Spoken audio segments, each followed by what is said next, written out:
Assalamualaikum warahmatullahi wabarakatuh. Rahayu, salam budaya. Sahabat Jempol dimanapun Anda berada lewat channel Desa Jempol ini, kali ini saya akan coba bahas tentang tanah kas desa. Bolehkah tanah kas desa itu dipindah tangankan kepada pihak ketiga? Ini kan banyak pertanyaan tentang itu. Karena tanah kas desa ini berfungsi sebagai aset desa dan hasilnya mestinya bisa untuk pendapatan asli desa atau PADES. Namun sebelumnya izinkan saya sahabat Jempol untuk membawakan tembang pangkur Mingkar Mingkuring Angkoro. Mudah-mudahan ini juga bisa kita jadikan renungan bersama. Seperti yang sudah saya janjikan kemarin bahwa saya akan mulai setiap kali membuat video, coba kita bawakan Jawa. Mingkar mingkuring angkoro agarono karenan marti siwi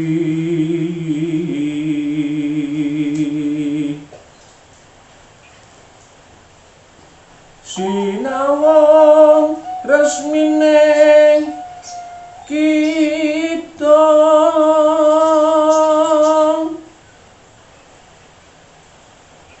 sinupa sinukarta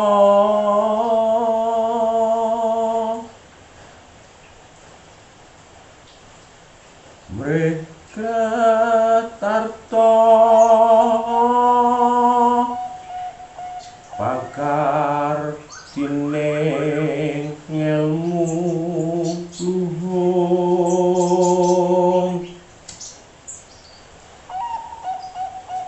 kang tumrap ning tanah Jawa.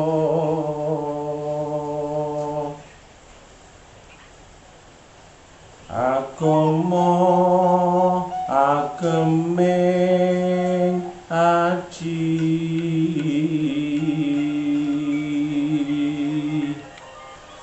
demikian tembang pangkur barusan kita bawakan, mudah-mudahan bisa jadi renungan kita bersama. Nanti liriknya bisa kita tulis di layar. Sahabat Jempol dimanapun Anda berada, sekilas saja tentang tanah kas desa.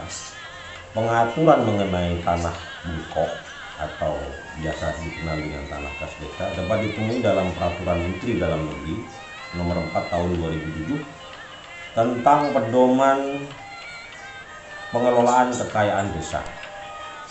Permendagri Nomor 4 Tahun 2007. Pada pasal 1 angka 10 Permendagri Nomor 4 Tahun 2007 disebutkan bahwa tanah desa adalah barang milik desa berupa tanah bengkok, kuburan, dan titi soro. Jadi, tanah bengkok merupakan salah satu tanah desa. Tanah kas desa adalah kekayaan desa dan menjadi milik desa. Lihat pada pasal 2 ayat 1 Jungto pasal 3 ayat 1 Permendagri Nomor 4 Tahun 2007. Dasar peraturan tanah bengkok adalah Permendagri yang merupakan suatu peraturan menteri, dalam hal ini Menteri Dalam Negeri. Peraturan menteri menurut penjelasan pasal 8 ayat 1 Undang-Undang Nomor 12 Tahun 2011 tentang pembentukan peraturan perundang-undangan adalah peraturan yang ditetapkan oleh menteri berdasarkan materi muatan dalam rangka penyelenggaraan urusan tertentu dalam pemerintahan. Jadi kalau kita menilai apakah pengaturan mengenai tanah bengkok dalam Permendagri Nomor 4 2007 itu aspiratif atau tidak, problemnya adalah sebetulnya Permendagri itu mengatur rambu-rambu untuk mencegah, jadi digarisbawahi untuk mencegah penyalahgunaan tanah bengkok sebagaimana dimaksud dalam pasal 15 Permendagri nomor 4 2007 sebagai berikut. Ayat 1, kekayaan desa yang berupa tanah kas desa tidak diperbolehkan dilakukan pelepasan hak kepemilikan kepada pihak lain kecuali diperlukan untuk kepentingan umum. Jadi catatannya boleh kalau itu diperlukan untuk kepentingan umum, misalnya untuk kepentingan lapangan sepak bola, atau untuk kepentingan kuburan, atau kepentingan yang sifatnya untuk kepentingan masyarakat secara umum, tidak untuk kepentingan pribadi. Pelepasan ayat 2, pelepasan hak kepemilikan tanah desa sebagaimana dimaksud pada ayat 1 dilakukan setelah mendapat ganti rugi sesuai harga yang menguntungkan desa dengan memperhatikan harga pasar dan nilai jual objek pajak NJOP. Jadi meskipun diperkenankan tapi tetap harus diganti rugi. Diganti rugi itu sesuai dengan jual beli gitu. Penggantian pasal 3, penggantian ganti rugi berupa uang harus digunakan untuk membeli tanah lain. Jadi catatannya adalah tidak sekedar dijual belikan, tapi tanah tersebut harus diganti dengan tanah lainnya. Itu yang dimaksud dengan di pasal 3. Tanah yang lebih baik dan berlokasi di desa setempat. Jadi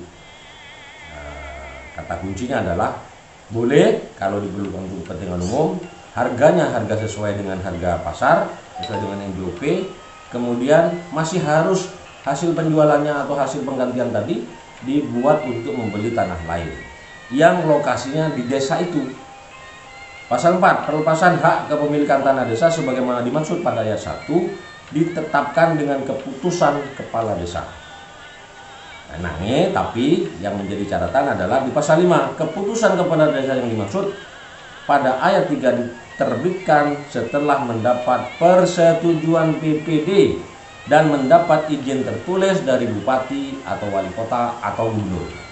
Jadi nggak sembarangan, bukan hanya sekedar ditok kepala desa, ditandatangani kepala desa sudah bisa dijual belikan. Masih ada tahapan berikutnya, disetujui BPD, kemudian disetujui oleh mendapat persetujuan dari izin tertulis dari bupati atau wali kota atau gubernur. Jadi problem menjual beli tanah bengkok untuk kepentingan pribadi merupakan sebuah pelanggaran hukum.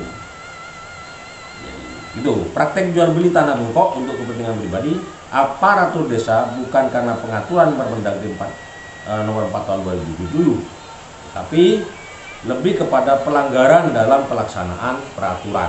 Kalau itu terjadi adalah melanggar peraturan dan melanggar hukum, itu bisa dipidana. Gitu ya, saya kira penjelasan saya hari ini mudah-mudahan bisa bermanfaat bagi kita semua dan bisa jadi bahan pikiran bagi kita semua untuk kemudian dijadikan bahan acuan bagaimana mengelola tanah kas desa. Demikian sahabat Jempol, lebih kurangnya saya mohon maaf. Wabillahi taufiq wal hidayah. Wassalamualaikum warahmatullahi wabarakatuh. Salam budaya.